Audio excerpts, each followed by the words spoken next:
So Linda and I have something in common. We both grew up without parents. She will have a chance to explain a story and I will explain mine as well. Sheila, on the other hand, has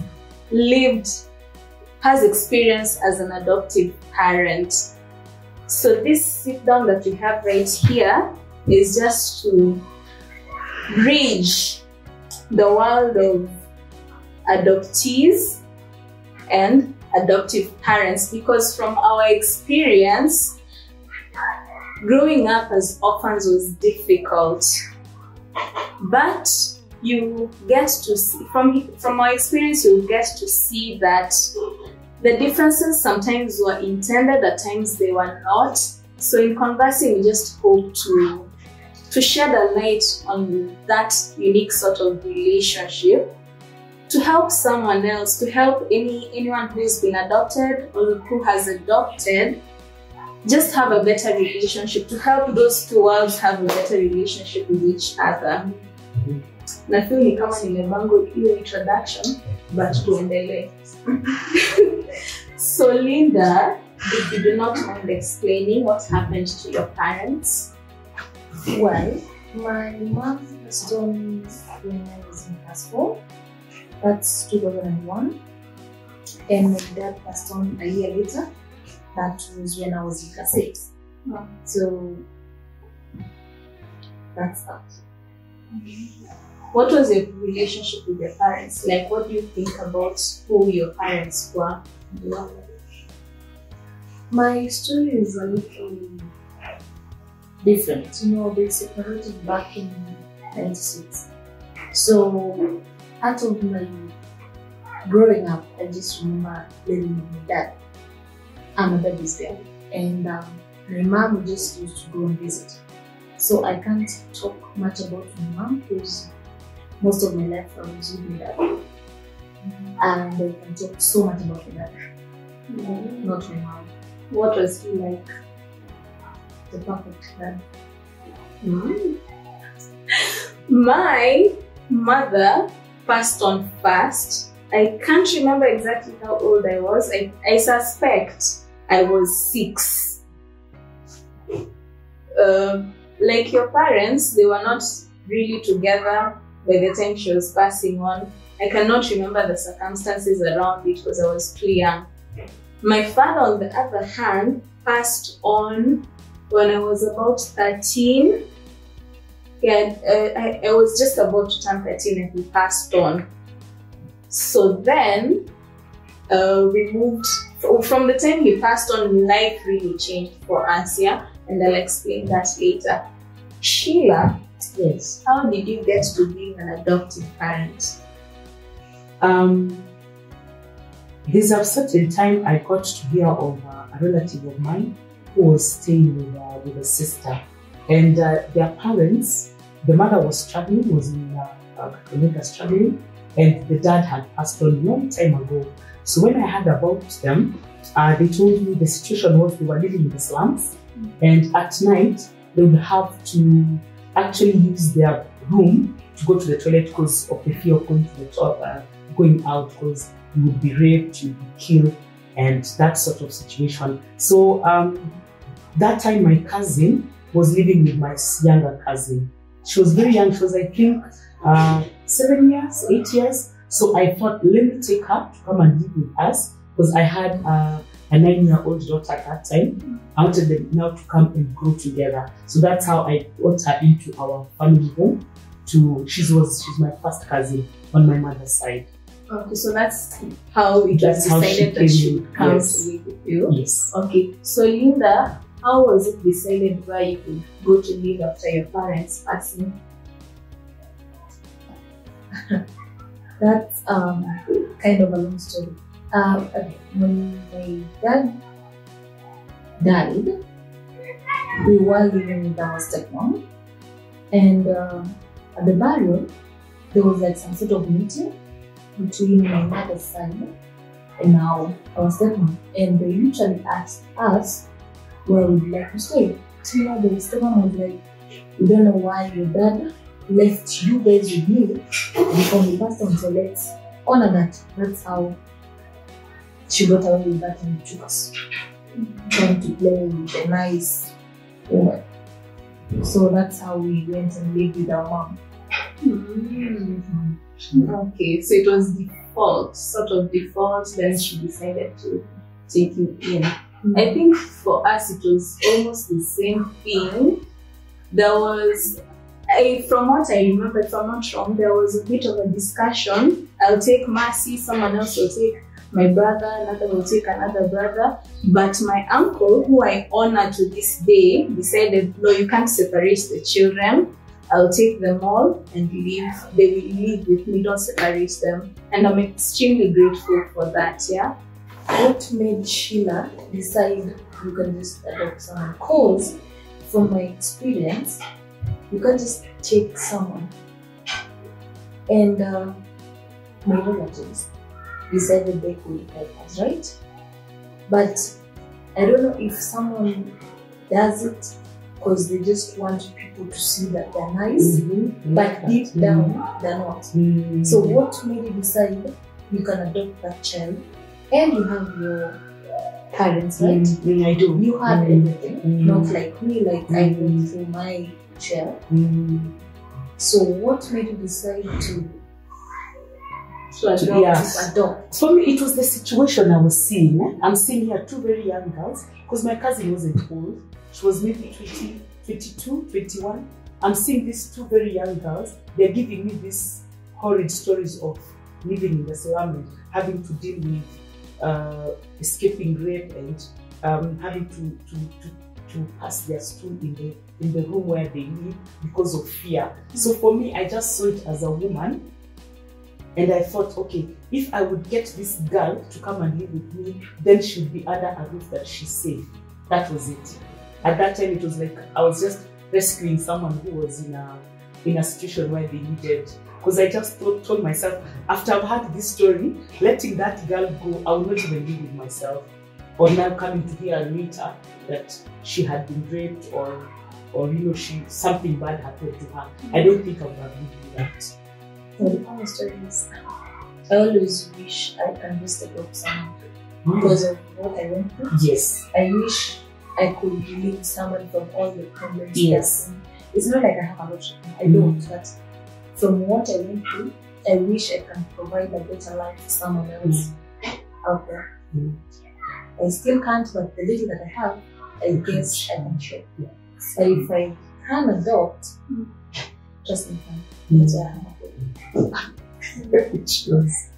Okay, so it sounds like from the question you've asked Sheila and from the statement you've just made right now that you'd love to adopt because of the experience you've had, it sounds like yours was really that, yeah?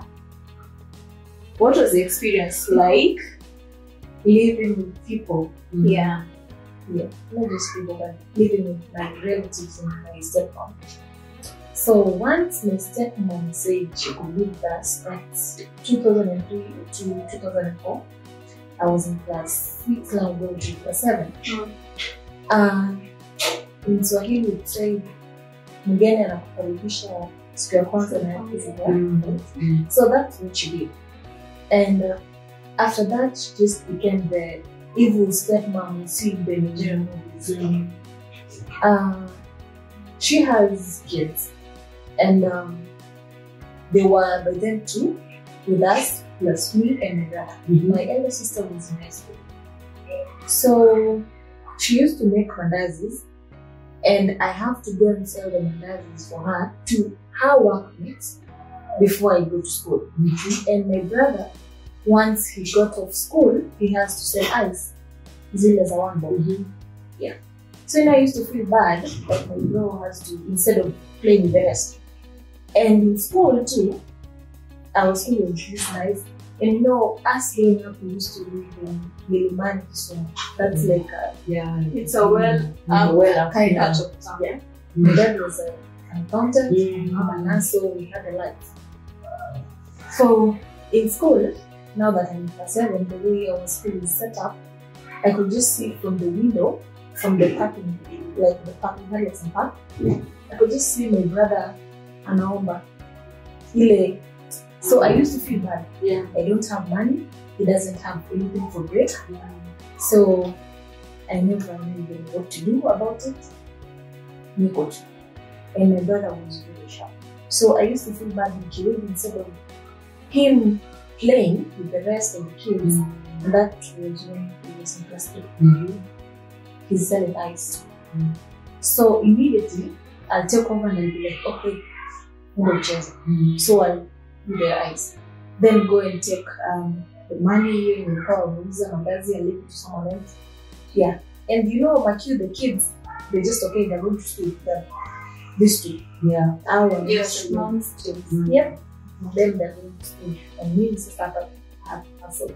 And you know, it's a hassle because sometimes you have to go do your delivery and you rush buses ikuache. And if you grew up in Kisumu, it's a distance from Kibos to town. Okay, it's quite a distance. So I have to run. So now again, living with her, she's a neat fit. So sometimes she'd come and she'd beat me up and maybe feel like, oh, you haven't fixed something. So she used to beat me from behind sometimes. And I never knew it was going to affect.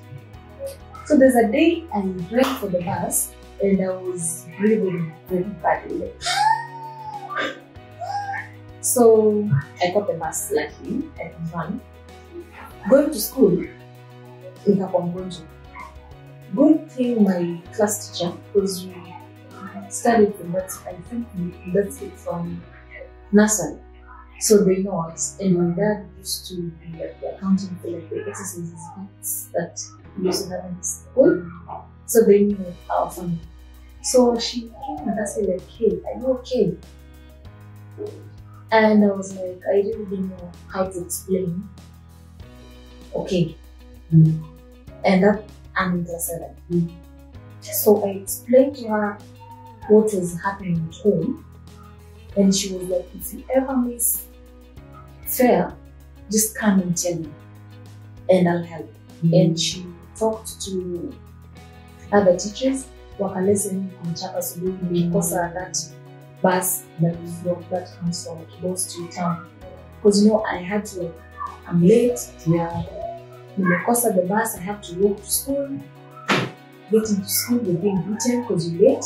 They don't even understand why. I haven't even finished my homework because the previous evening, I walked from school to home.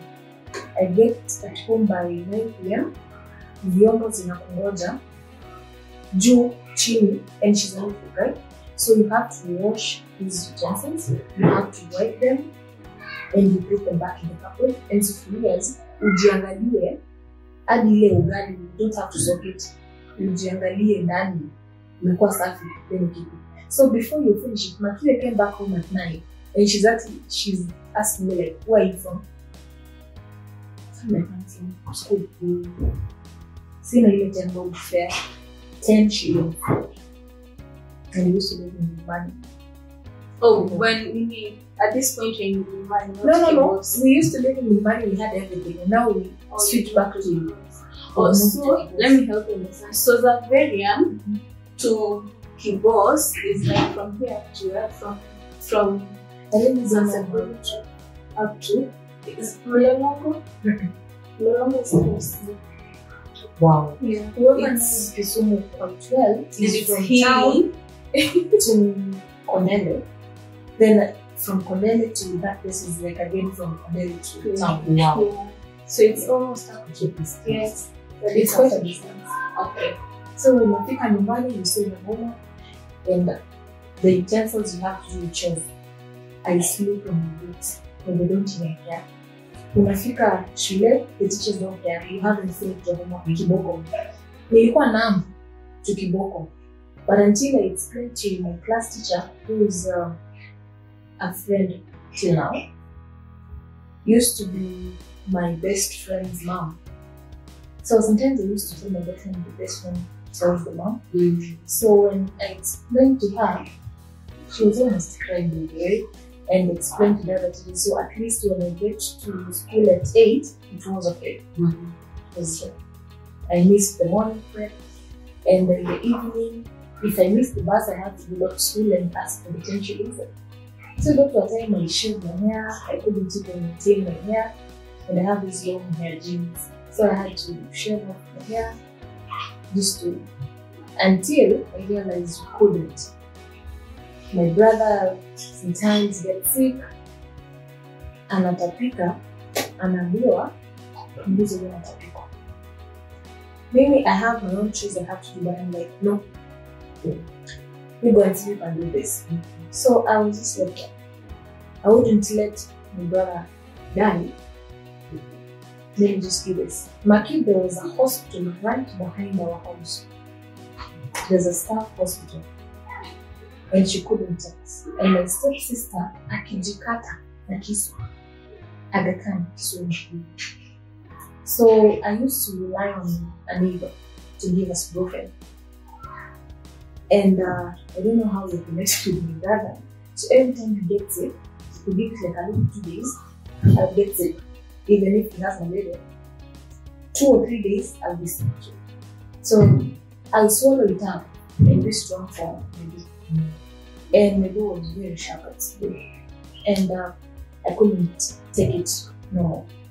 So there's some, I don't know how related we are.